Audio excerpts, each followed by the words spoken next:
دوستانو سلام او وخت بخیر. هیله جوړ روغ او خوشحاله به یاست. کله کله غیر حاضري اوږده شي نو لږ ډېر په دې وختو کې په لیکونو بوخت یم او آریایي ژبو او کورنۍ ته ورننوتلی یم. نو آریایي ژبو کورنۍ تقریبا د نړۍ 80% ژبې تشکیلوي. نو بحث یې هم ژور دی، هم له جنجالونو ډک دی، هم تر ټولو زوړ تمدن دی. نو نو کې ډېر مصرفه کړی یم. ولې یو شی چې همیشه مې ورباندې پام دی، توجه مې د هغه دا دی چې هر سهار اول شی چې کوم هغه داسې د به ډېره جالب وي، نه پوهېږم په لاشعوري توګه د کابل هوا، د امریکا هوا او د کندهار هوا زه هر سهار نه پوهېږم، دا مې طبیعت جوړ شوی دی چې کوم. او دوهم شی چې کوم هغه د افغانستان اړوند ویب سایټونه دي چې لاروبار دی و تان دی و بینوا دی و ټول افغان دی او یو نیم نور ویب سایټونه چې دا حتما زه چې کوم ګورم، او ټویټر او فیسبوکونه د هرې ورځې قصه ده. ولې یو شی چې له ډېره وخته مې ورته پام دی او همیشه مې فکر یې چې په دې باندې سړی باید وغږېږي، هغه دا دی چې ادبیات څه دي، په اړه یې څوک عمومي نظر ورکولی شي او نظر درلودلی شي، ځکه تخلیقي مسله ده، هنري مسله ده، ور څوک خپل پرداز او نظر پکې کې درلودلی شي. ولې ژبپوهنه په معاصره زمانه کې مطلق ساینس دی. په معاصره پیړۍ کې دا مطلق پر ډاټا او پر معلوماتو ولاړ ساینس دی او ثابت او مستدلل او قاطع استدلال غواړي او قاطع اسناد غواړي. که د ژبې فرمولیک اړخ تاسې تشریح کوئ، که تاریخي اړخ تشریح کوئ، دا ټوله پر ضوابطو، پر ثبوتونو او پر کره شواهدو باندې بحث کوي. په دې کې دغه نه چلېږي څوک وایي زما له نظره دا شی داسې دی. متاسفانه او بدبختانه یو شی په موږ کې ډېر بد رواج سوی دی. کله چې یو څوک په یو برخه کې مثلا مطرح سي یا مشهور سي، نو هغه خلک هم دی مجبوره کوي چې په هره برخه کې پوښتنه ځینې وکړي او دی خپل هم ځان ته د دې صلاحیت ورکړي چې په هره برخه کې دغه وکړي، مداخلات وکړي. په ادبپوهنه کې ما وویله چې هغه هر څوک کولی شي خپل نظر پکښې ولري، ځکه تخلیقي مسایل دي او تخلیقي مسایلو په اړوند د ټولنیز مسایلو په اړوند عمومي نظریات هر څوک ورکولی شي. اوس شاید دلته یو سوال یو څوک وکړي چې نو ته ولې په سیاست کار لرې؟ سیاست هم دوه اړخه لري، یو د سیاست علم دی او یو د سیاست هنر دی. سیاستوال او سیاستپوه فرق سره لري. هر څوک د ټولنې ډاکټر، انجینر، د هرې برخې سړی کولی شي سیاست وکړي، ولې سیاستپوه نه وي. ولې موږ چې کوم شی کوو هغه د اجتماع د یو فرد په توګه موږ په سیاستونو کې برخه اخلو، بیا ما په سیاست کې زده کړې هم کړې دي، ډګري مې هم پکښې کې حاصله کړې ده. نو په دې خاطر دا یو فرعي دغه و. ولې د ژبپوهنې په اړه اکثر وخت د ادبپوهنې ډېر لوړ خلک، پوهاندان، ډاکټران، پوهنوالان، په دغه سطح خلک وینم چې دوی د ادبپوهنې ډېر تکړه خلک دي. ولې دوی کوښښ کوي چې په ژبپوهنه کې هم په هغه توګه وارد شي څنګه چې دوی په ادبپوهنه کې وارد دي. ولې متاسفانه او بدبختانه د دوی دغه استدلال او بحثونه نه یوازې دا چې علمي نه دي، بیخي هغه ابتدایي مواد یې نه دي. هغه ورځ مې د یو پوهاند لیکنه کتله، د اجتماعي ژبپوهنې په اړه یې مقاله لیکلې وه. اوله جمله یې دا وه چې د ټولنو ترمنځ اړیکې او ارتباطات او ټولنیزې راکړې ورکړې ته اجتماعي ژبپوهنه وایي. د اجتماعي ژبپوهنې کار حتی دا نه دی چې د ټولنې ترمنځ اړیکې وڅېړي. دا اړیکې خو نه دي چې نه دي، دا اجتماعي ژبپوهنه نه ده چې نه ده، حتی هغه اړیکو څېړل هم نه دي، بلکې د اجتماع څخه ژبې ته ورپېښېدونکي او له ژبې څخه اجتماع ته ورپېښېدونکي تحولات، دا د اجتماعي ژبپوهنې بحث دی. نو چې د یو چا ابتدایي تعریف د یو دغه نه زده او په هغه کې مقاله لیکي او څېړنه کوي، نو د دې هغه نور وروسته په مقاله کې څه شي او کوم بحثونه کوي. نن مې یو مقاله کتله، یو ځوان مثلا پر آریایي ژبپوهنه باندې بحث کړی، خدای دې وکړي چې دا بده ورباندې ونه لګېږي. دغونه سطحي موضوع، دغونه عادي موضوع چې هغه د ژبپوهنې تاریخ دی چې په مکتب په 11 صنف کې لا ویل کېږي، د آریایي ژبپوهنې تاریخ یې له اوستا د زمانې څخه پیل کړی. د آریایي ژبپوهنې پیل په اړه چې بحث کېږي د نړۍ د ژبپوهنې بنیاد او د آریایي ژبپوهنې بنیاد هغه د پانني ګرامر دی چې هغه د میلاد 5 پیړۍ وړاندې دی. د میلاد د 5 پیړۍ څخه وروسته چې موږ راځو په 3 او 4 قبل المیلاد پیړۍ کې د هخامنشیانو دوره ده.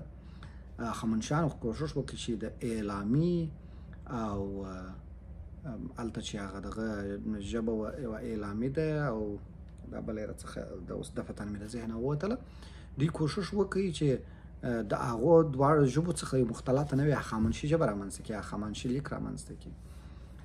دغه دوهمه هڅه وه. د هغه څخه وروسته بیا د دغه په دربار کې د اشکانیانو په دربار کې دري ژبه جوړه شوله. په دې کار اوس چې درباري ژبه ایجاد شي.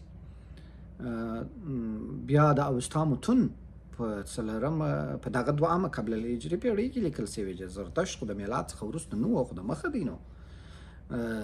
بیا وروسته چې دا مقالې نورو ابعادو ته راځي، مثلا په یو ځای کې لیکلي دي چې په پښتو کې په آریایي ژبو هېڅ بحث نه دی شوی. په پښتو کې پر آریایي ژبو باندې سلګونه کتابونه لیکل شوي چې سلګونه لسګونه هم نه سلګونه. مثلا مثال یې درکړمه، د دغه کتاب دی آریانا په نوم کتاب دی د علي احمد کوهزاد، د علامه حبیبي صاحب د پښتو ادبیاتو تاریخ 2 ټوکه دی. په لومړي ټوکي کې مکمل آریایي ژبپوهنه او پر آریایي دغو باندې بحث شوی دی.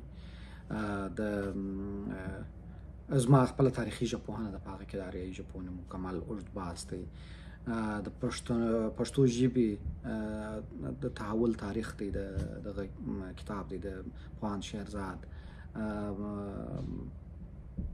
بیخي ډېر کتابونه دي په دغه کې ستا. زما په تاریخي ژبپوهنه کې ما ټوله معرفي کړي دي. هلته تاسو وګورئ چې ما د ژبپوهنې تاریخي سیر معرفي کړی دی. په هغه کې مې د پښتو ژبپوهنې په تاریخ کې دغه کتابونه ټوله معرفي کړي دي.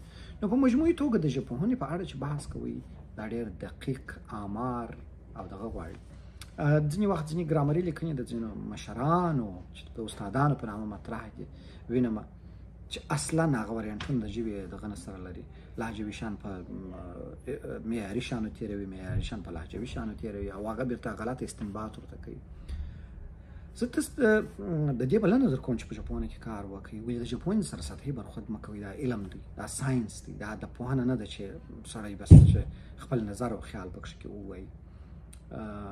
زه تاسې راګرځوم نه، زه د ژبپوهنې دعوهداره نه یم. یوازې هیله دا ده چې دقیق واوسئ، ځکه دغه لیکنې پاتې کېږي. دا په تاریخ کې وروسته بیا خلک وایي، پر دې باندې استدلال کوي او دا یو بد تاریخ دی موږ ته پاتې کېږي. زه تاسو ټول ژبپوهنې ته رابولم ولې په علمي توګه ژبپوهنه مطالعه کوي. یو د صلاحیتونو مسئله ده. ډېر خلک ځانونو ته صلاحیت ورکوي چې مثلا د ځینو شیانو په اړه پرېکړې وکړي. د پښتو د قدامت په اړه ځینې مشران، زه یې وینم د کوزې پښتونخوا یا د نورو ځایونو نظریات ورکوي چې هغه ډېر ناسنجیده نظریات دي د دغه په اړه، د دغه تاریخي مسایلو په اړه. مسؤلانه غږېدل په هر بحث کې ډېر مهمه مسئله ده. په هر بحث کې مسؤلانه وغږېږئ، په استناد او په ثبوت وغږېږئ. هیڅ ډیګري هیڅ دغه ته اړتیا نه لري. صلاحیتونه ستاسې دا دي چې تاسې په هغه شي پوه شئ. صلاحیتونه ستاسې دا دي چې استناد وکړئ، سند وړاندې کړئ. صلاحیتونه ستاسې دا دي چې معقولیت وړاندې کړئ. په وچ الزام، په وچه دعوه او په وچ رد باندې هیڅ شی نه ردېږي، نه دغه کېږي. زما بلنه د تعقل او د تفکر او د تعمق بلنه ده. زه تاسو ته وایم، مشوره مې دا ده درته چې محتاطه اوسئ او په ټولو اجتماعي مسایلو کې قاطع نظر مه ورکوئ.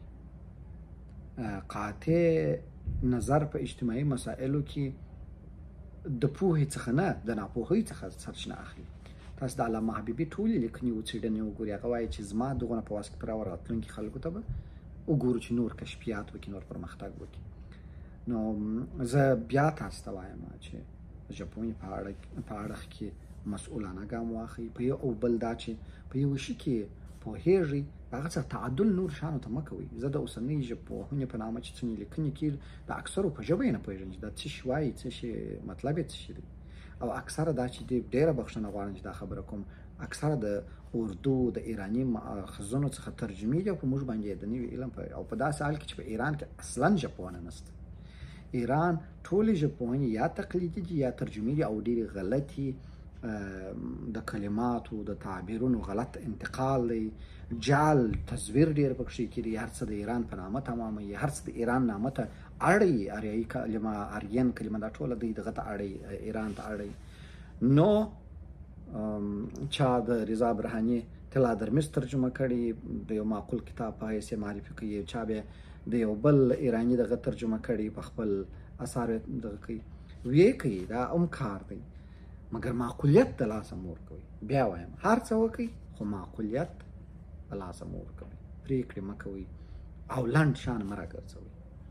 خدای دې وکړي چې خبرې مې پر چا درنې نه وي تمامې شوي، ګرچې زه په دې بدنامه یم، وایي په ژبه کې مې زهر دي او هر وخت تقابلي خبرې کوم. ولې بدبختانه زه نه پوهېږم، پرون یو مشر استاد راته ویلی وایي حقایق یا لیوني وایي یا زورور. ما ورته وخندل، ما زه هم لیونی یم هم زورور. لیونی په دې یم چې هېڅ شی نه پټوم، او زورور په دې یم چې په دې پوهېږم چې خلک راڅخه وابدېږي، خو ماته تر حقایقو خلک نه دي مهم. نو خدای دې هر څه سم کړي. زما دا خبرې مو په ضدیت اخلي، مې په کینه اخلي، مې په بغض اخلي، مې په اناد اخلي، د یو کشر ورور د یو ښې مشورې په توګه یې واخلي. کیدای شي دا ستاسې سره مرسته وکړي، دا کیدای شي تاسې ته نوې لارې خلاصې کړي، او دا کیدای شي تاسې متوجه کړي